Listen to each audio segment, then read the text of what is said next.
Good day, everyone. I am Mary Catherine Rose Agaday, and today I will be reporting to you the Chapter 10 with the title Nalimitanghere Continuing Relevance. And for our learning objectives, at the end of the lessons, the students are expected to appreciate the importance of Rizal as a thinker and relate the issues raised in the novel to the changing landscapes of the contemporary world.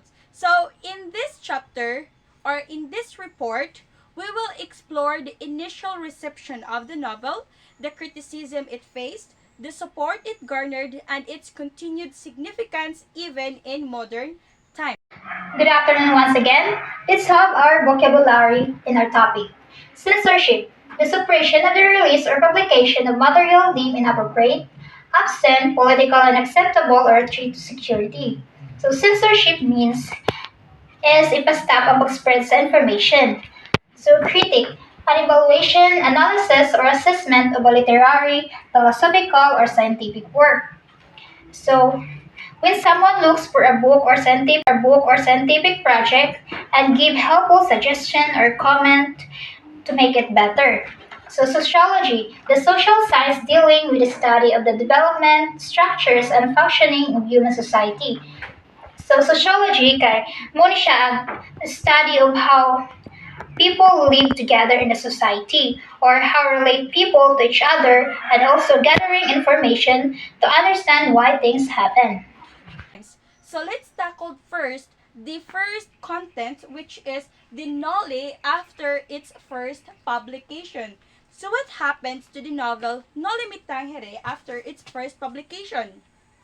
So Noli Me Tangere is considered a landmark piece of literature, and it is Rizal named as the father of Filipino novel. So why is the Noli Me Tangere considered as a landmark piece of literature? Well, the Noli is considered a landmark piece of literature because it tackles the social issues that has a profound impact on the Filipino culture. On the previous topic, it is already been discussed what are those social issues that are tackled in the Noli Me Tangere. So the most common social issues that are tackled there are the corruption, injustices, poverty, and abuses.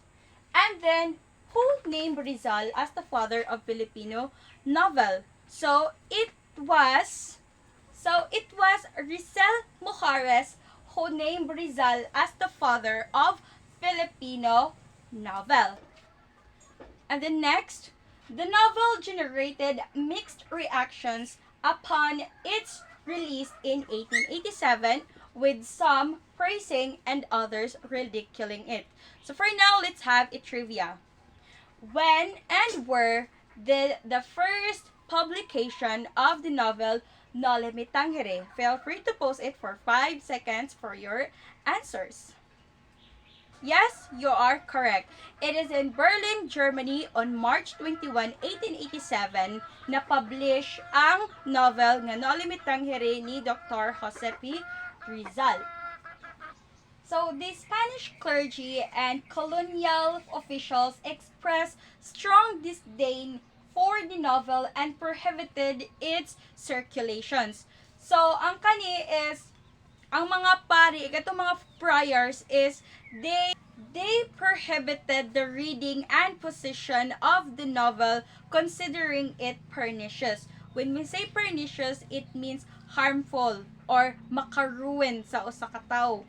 So mao to nga igila term ang novel nga pernicious because it ruined them as the Spaniards, or kato nga sa mga Spanish, it ruined the kung ang background sa mga Spanish. Mo to nga pernicious ang giterm nila sa novel. And also, ang katong mga friars is ila gibawalan ang mga Catholics to read the novel to avoid committing capital sins. Since sa kato is dito nakuan ang mga critics of the novel.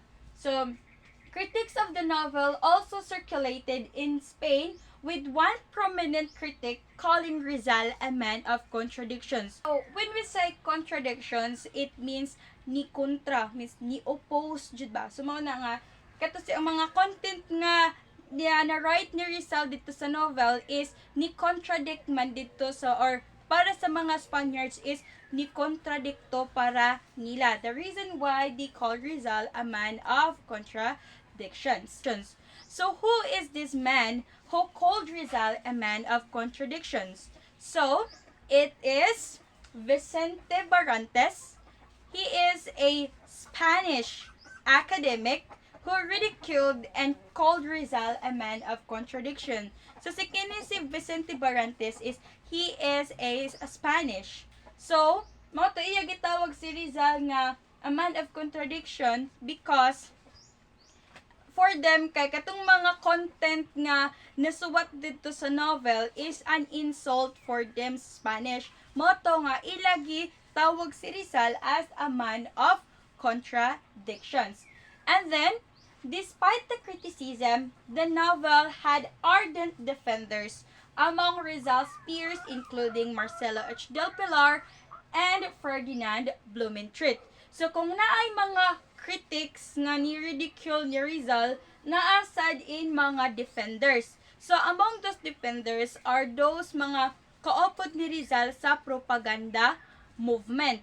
Like sila is, they even wrote essays nga nag-show support of nilaban about atong sa mga critics. They show support sa novel og ka Rizal.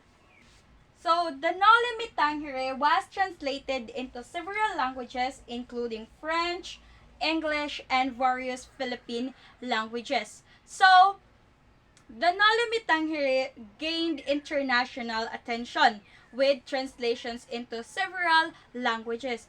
The earliest known translation was in French, and there were also attempts to translate it into German by Blumentritt and Tagalog by Rizal's brother Pasiano, but it did not materialize. So walay nahitabo nga translation sa Germany og Tagalog during those time.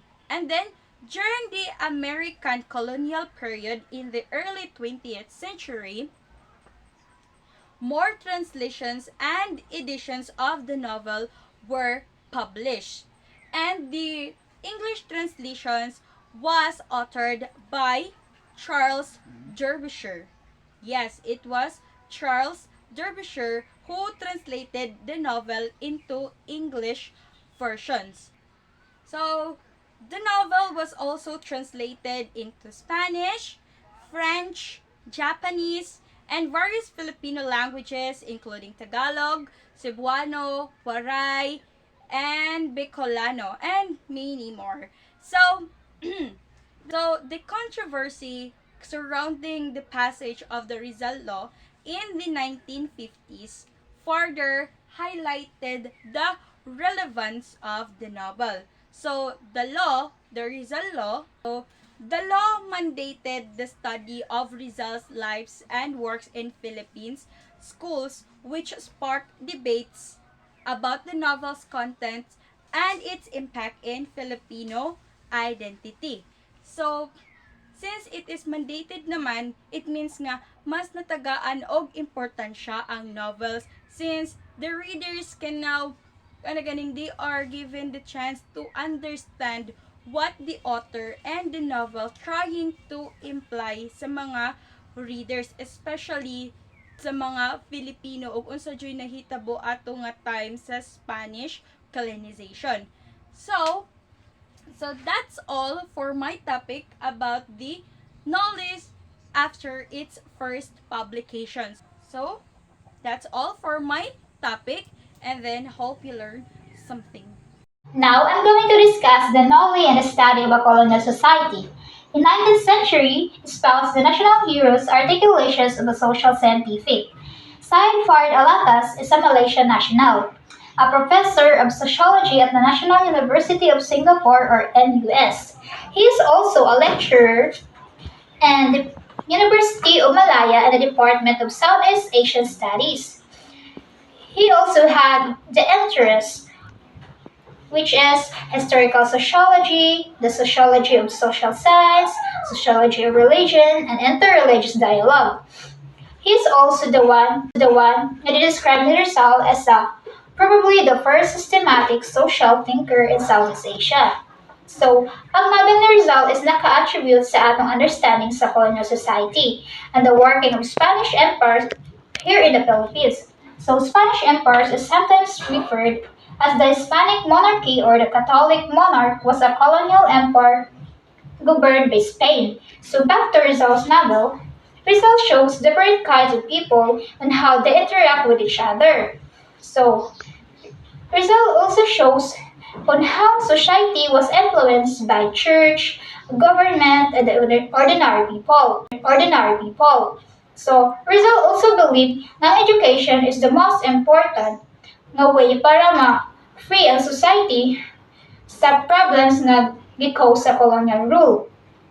So, ang pagpangsakop sa colonizers kay nag-cause og kalisod sa mga foreigners o pareha nato nga mga Pilipino nga wala kasabot unsay maayo para sa atong society. So despite sa bad parts sa society, nituog gyapon sa Rizal nga ang mga Pilipino ang naay ability para makahimo og mga maayong butang og mag-focus na lang kita sa mga good qualities.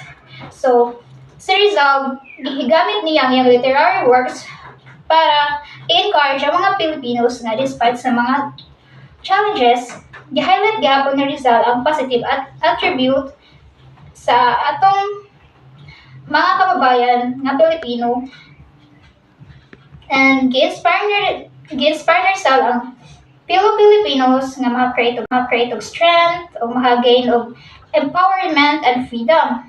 But Rizal also believed nga if i-acknowledge niya ang different adversities o mga strengths sa Pilipinos, kay maka-help ni siya og importante ni para sa liberation. And that's all for my report. Thank you.